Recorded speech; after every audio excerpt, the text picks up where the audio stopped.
Kasozi. I don't know whether the word I'm going to use is English, but it could be Uganda dressed in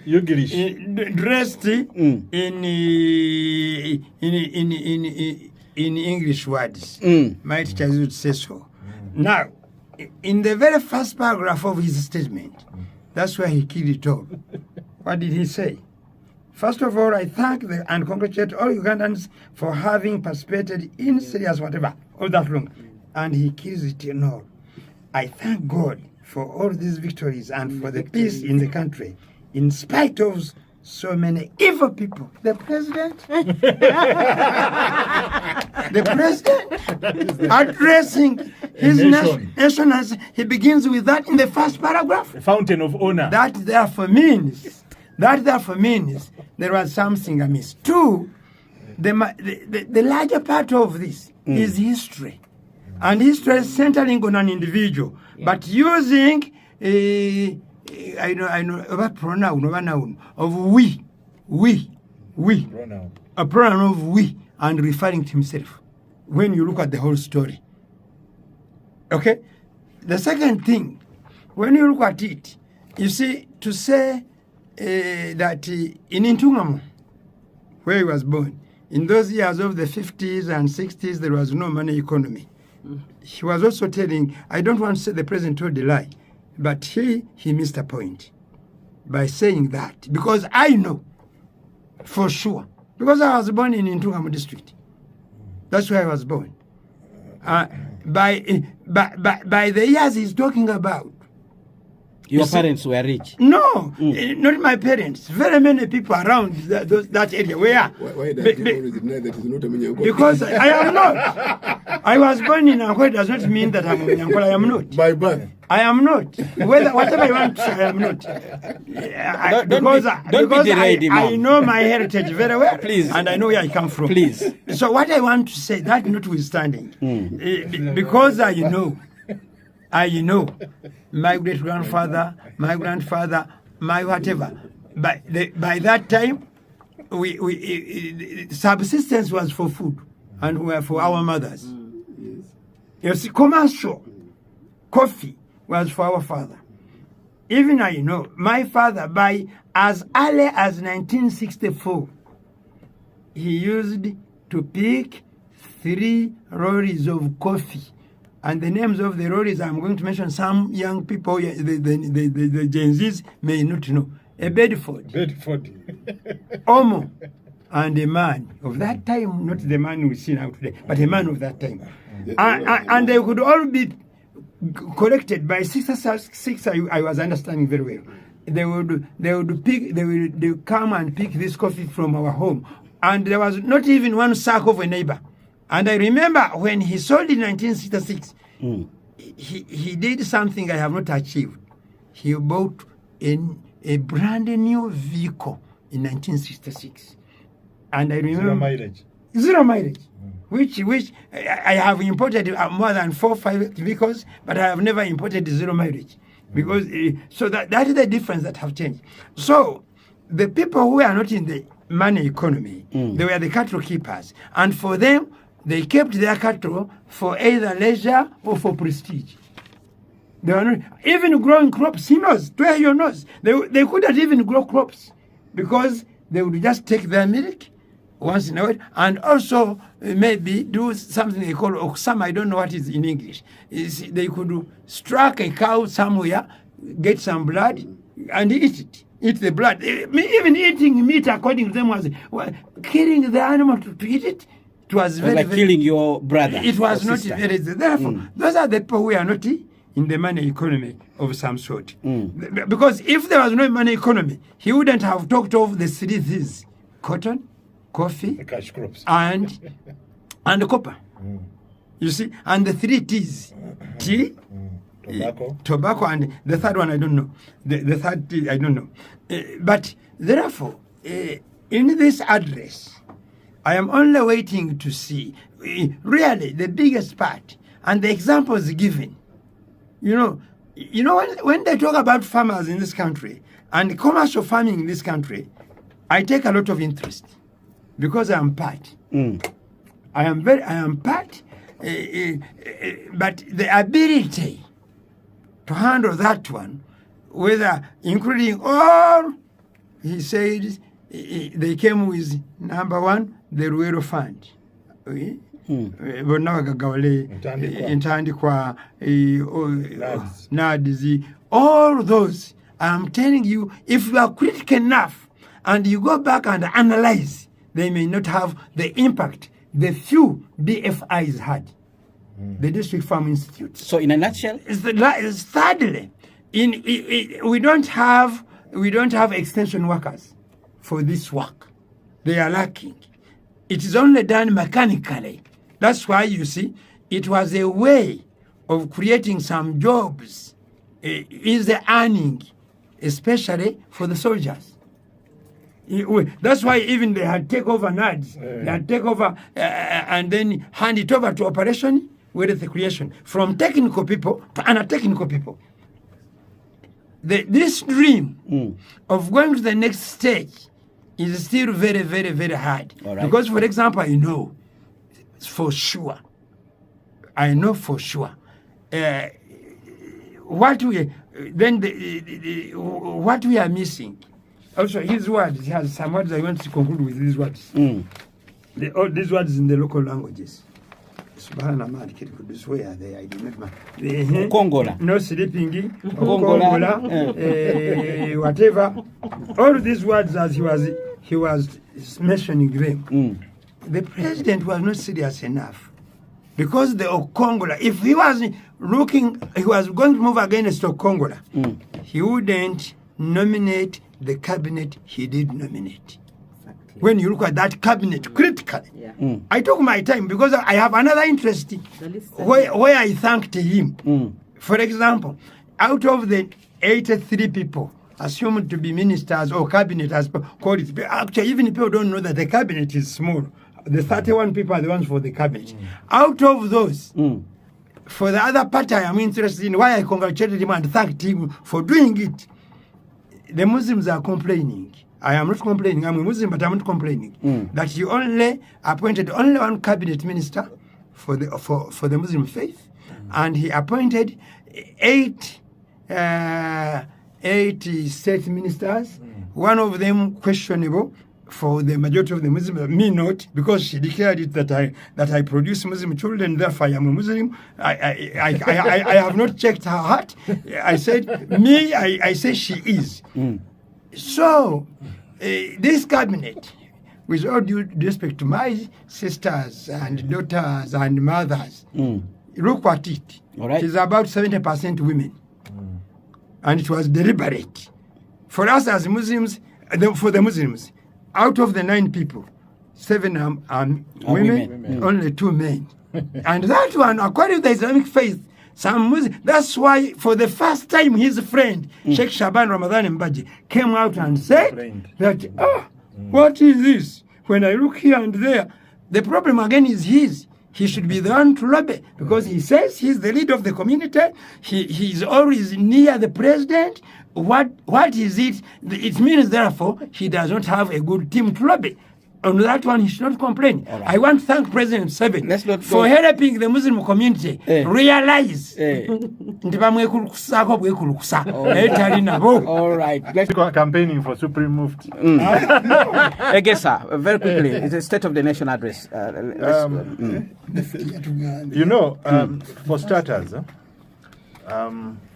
President Museveni has misinterpreted the State of the Nation address, especially the one that is timed just before the budget at the opening of the session of Parliament. Yeah, he has misinterpreted it, and probably deliberately, because he has no motivation he has no motivation to actually do the right thing, because there is nothing much to report about. Yeah, you see, a State of the Nation address is a balance sheet for the year that is ending. This particular one comes at the tail end of a financial year, when you are preparing for the budget, which is going to be a forecast of what is going to happen in the coming financial year. So it's supposed to be a balance sheet. It's supposed to give us what has been done in relation to, so the base is supposed to be the budget that you read for us the previous year. Because when he comes next week to read for us the national budget, he will not have enough time to give us, accountability of what they have been able to do. They will just be now telling us what they intend to do. So what he normally does, he turns it into a condescending lecture, a patronizing lecture, where he comes and starts talking about history. President Museveni, I think he's a very good student of, a reader of this book, How to Lie with the Statistics. He knows how to lie with statistics very well. No, you can't say that. I said he knows how to lie with statistics. I am quoting, quote unquote, the title of the book. Yeah, I never use the word that the president has He's told a liar. lies. Okay. I only say he's far away from the truth or he has a bad relationship with the truth. You are trying to find the other way to say it, but Yeah, that's what I normally say. So, but I'm saying that maybe he has read that book, How to Lie with the Figures, How to Lie with the Statistics. Yeah, so why I say that he knows how to go about lying with statistics is because he keeps on using a base of 1960s and 1986.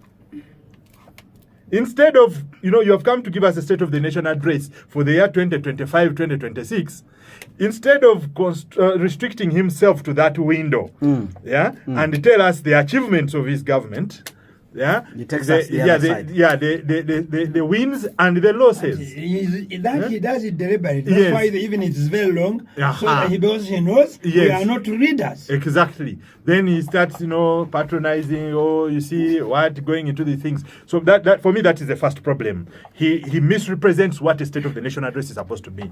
My unsolicited advice to the people who help the president in preparing these speeches would be that they should actually take time and watch the State of the Nation address in South Africa, watch the State of the Union address in the United States, watch the State of the Nation address in Kenya. At least they are doing better than we are doing here. Number two, what also came out was that the president was, much as I applaud his consistency in delivering a message of economic transformation, his what he says and what he does are two different things. They are actually parallel lines. Yeah. So he says one thing but does another thing. He keeps preaching frugality for other people, but he does not practice frugality in the presidency. Now, talk is cheap. Yeah. But you see, if the president comes and says Muluka chief should move on a bicycle, he should have actually started by saying the presidential convoy and the budget of State House is going to be cut 5 or 10 times.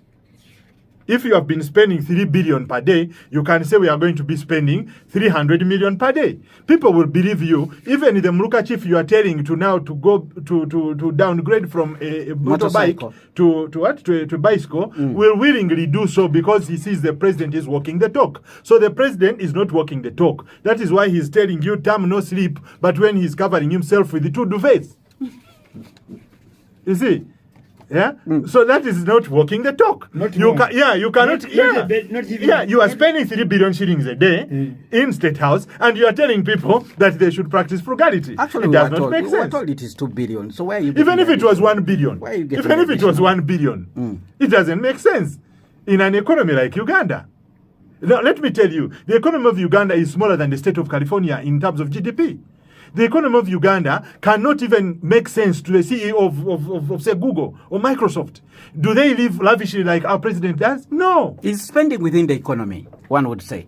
The money that is being spent. Are you spending on what? All right. If you can conclude your point. So what I'm trying to tell you is that the president is not walking the talk. He's simply just doing political rhetoric. Yeah, he keeps talking about that okay, this time we are going to be frugal with whatever we are doing, or we are cutting expenditure, like what the PSST told us that in this term they are cutting expenditure on public holidays. And yes, but he himself, why are they not touching the budget of State House? All right. You start from there. All right. Number 3, on the State of the Nation address. Lastly, you see, he talks about fight against corruption. The instant case of Anita Mong has collapsed before it started. And I'll tell you why. The media, a government newspaper, has been reporting that, one, the president directed the IGG. That is against the constitution. Two, they have even told us a report that the IGG has written to the president.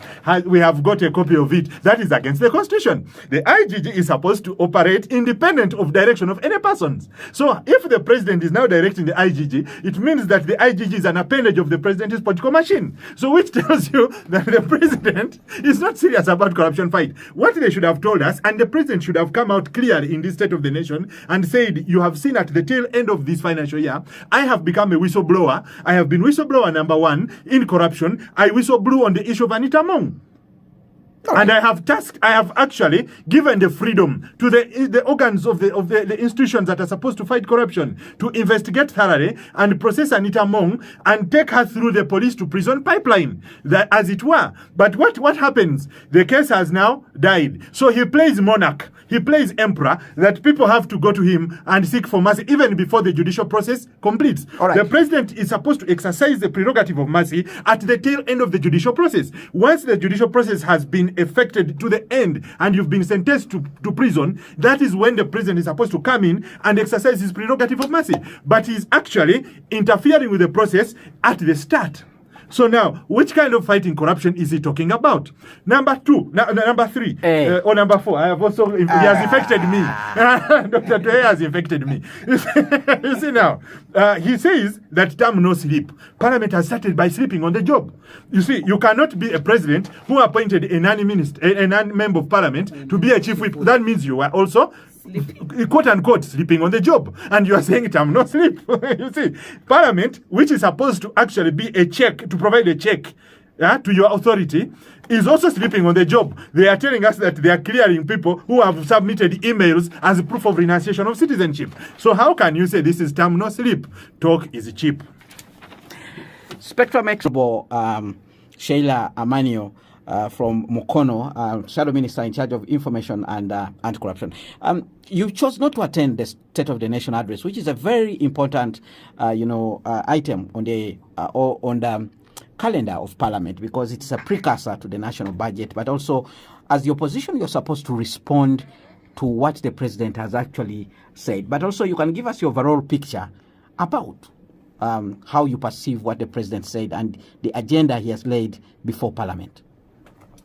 For starters, I think we gave our position why we didn't go attend that State of the Nation address. There could be somebody who didn't hear that position. As the information shadow, I actually did. I mean, there could be somebody who is listening to you for the first time. Yes. It's difficult to go and listen to someone who just stole an election. Who we know, or we saw stole an election. Because up to now... Somebody is going to say the same election that took you to Parliament. Of course, they did selective pronunciations of certain candidates, the ones they had interest in and the ones that they didn't have interest in. It was a whole mambo jumbo. We had interest in you, so that's why Let's allow her to conclude the point, to hear you. Whether you had interest in me or not, but you really did a certain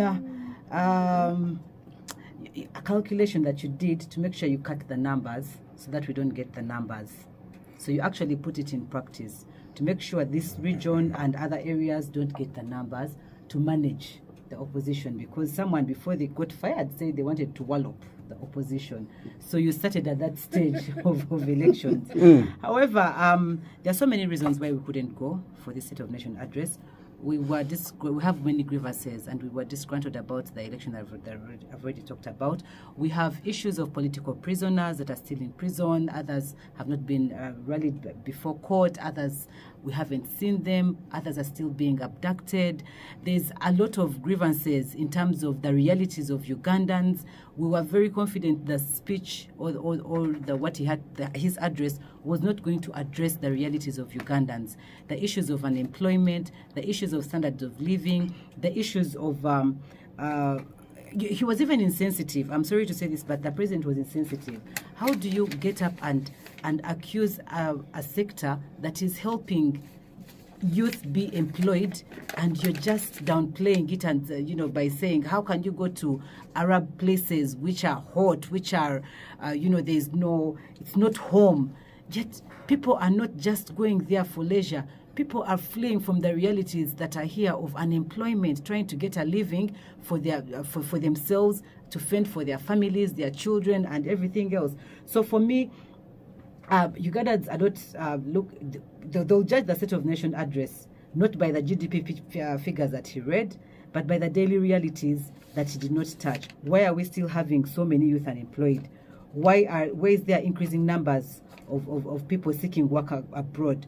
Why does corruption persist despite repeated promises? Why are many families struggling with school fees, health care, and costs of living? So for us, we realized there's nothing that he's going to do. There's no statement he's going to give that's going to address these issues. And indeed, he did. They were just stories that he was telling.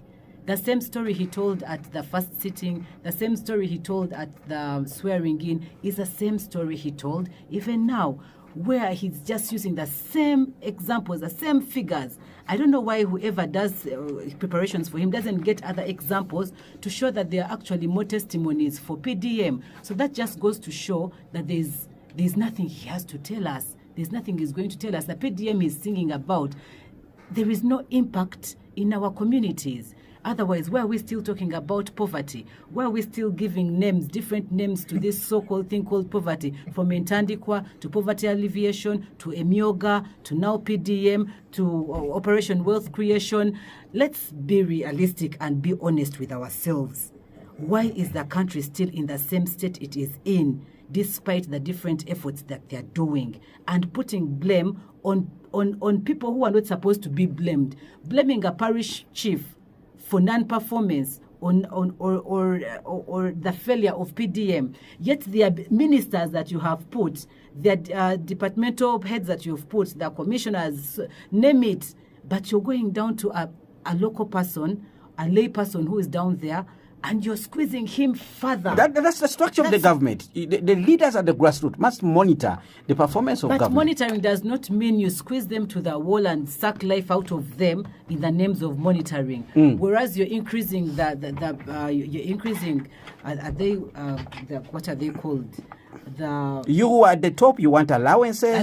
You want vehicles to go to your constituencies. You're increasing allowances and giving us a heavy, big cabinet of 82 members of cabinet. For what? Who are going to just have allowances, convoys, and I don't know, other luxuries. But you're squeezing someone who just wants to use a boda that uses 1 liter to move around a whole parish with a set of roads that are there. And of course, he's out of touch with reality. That is the honest truth. For you to say, to blame local governments or to blame us leaders, if there's no money, why don't you tell us and ask us for money and we increase the budgets? How many times have leaders gone on the floor of parliament to ask for increase of budgets for local government? But even when we ask for these increases of budgets, these disbursements come very late.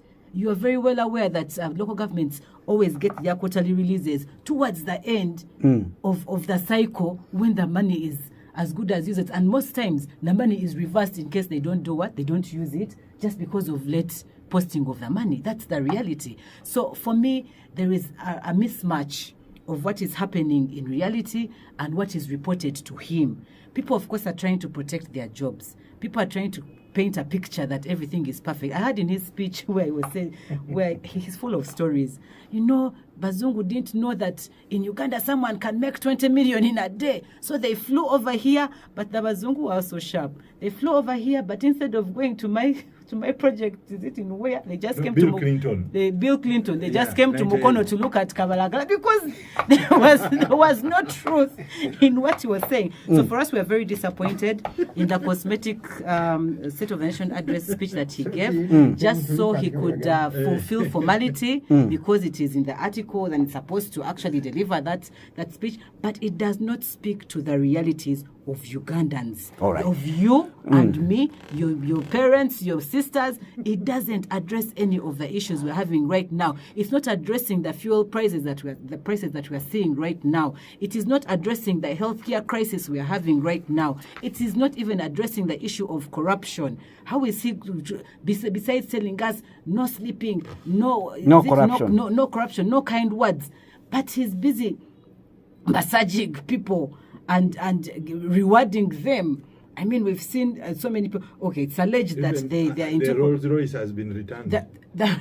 And we shall never hear the end of the Rolls Royce. All right. Let's go to Dr. Twehe. Dr. Twehe, very quickly. And there's growing inequalities. The inequality gap is really it's growing. You're squeezing the needy people, pushing them out of wetlands, but you're giving concessions to compensations to Rocco, to Atiak, to Dave Farmer that is just producing one drug, and you're squeezing these interns who are supposed to actually help you with service delivery to be present in those hospitals where people are dying every day. Interns are only looking for money, for which 24 finances billion. State House for less than 2 weeks. Thank you very much. So for me, it doesn't make sense. All right, Dr. Otherwise, Twehe. it's going to remain a ceremony. It's going to remain a ceremony, and let the eyes Have it. What All right, pleases me Dr. most- Twehe. What pleases me most is that when we were entering, my two brothers were saying they are comfortable with the word of contradictions. But what has pleased me most even here is when my sister says they were never present, but is admitting that actually even when they are not physically present, they are snooping and listening to what he was saying, and I found it very interesting. Because the TVs were forced to broadcast. I find it very interesting. Because she was coming for this engagement. Actually, Because she was coming for this engagement, she had to prepare and read I don't some think of the that- things I the don't president think that's what said. she She wanted to celebrate that she's vindicated. She's actually saying that even when I refused to go there physically, for my own reasons, of course, political reasons, and you are justified, I was there watching. All right. And this is what I found. All right. But On the leave it on substance. that. My brother said, yes, it should be a balance sheet of what is done and possibly what is planned to do and in the future. But on the 21st of April, the party made a clear indication of the manifesto and how it was going. Unfortunately, some of these people wait for this very moment, and they want him to put all the statements in the State of the Nation address, even when part of it is already done. The manifesto clearly indicated on the 21st of April. In Chankwanzi? No. Here at the President's office. You see, you were absent-minded again.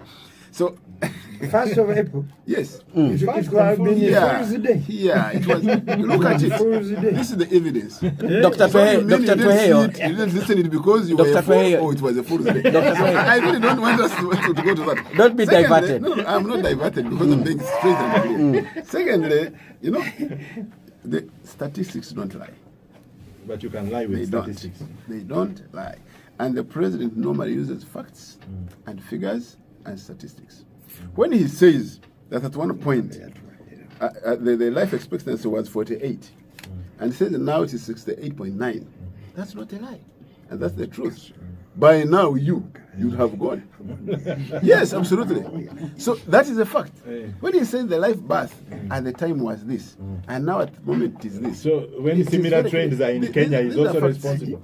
And quite often, by the way, because some of us, my It's like colleagues- saying he brought mobile when telephone. you say that, because some of us or you live in the life of utopia, you want Uganda to be California, not even knowing, even in California, you have been there, I've been there myself, not that even in California they ride bicycles. It is not what I'm saying in this particular case, because the situation in California cannot be the situation in Uganda at this very moment. If you want to understand the circumstances in which you operate, you talk about the circumstances here, not in other places. So these people, yes, it is also factual that people may need motorbikes because their life is changing. It is also clear that people may need even cars because there are even those who own them, and they should use them where and when necessary. But that shouldn't be an encumbrance to the government, to the people, to the taxpayers in this particular case. The facts should be very clear. We should have interest in making sure that we have things that we can use productively to get things done. When you talk of poverty, you people, I am glad you admit that the president is obsessed with lifting Ugandans from poverty. And he has made every effort to get that done, including all those other programs I have mentioned. Even at this very moment, that's why he's saying, look, it is best that let's make sure that every household has some income. And he puts it to the capitalistic development tendencies, where if you are to have a family, if you are to sell anything, you must make sure that the people you're selling to have some disposable income to get it done. So if we are talking of raising the economy of this country, we must make sure that even the population in this country have a stake in it by having something disposable to be able to buy, to eat, to sell, and to have that production. So this is why the president has been possessed with that. Some of us here in this particular studio may be slightly above that level. You cannot tell my brother to say, you know, I can't have 10,000 in my pocket. But there are people in this country here today who cannot have 10,000. They actually don't have it.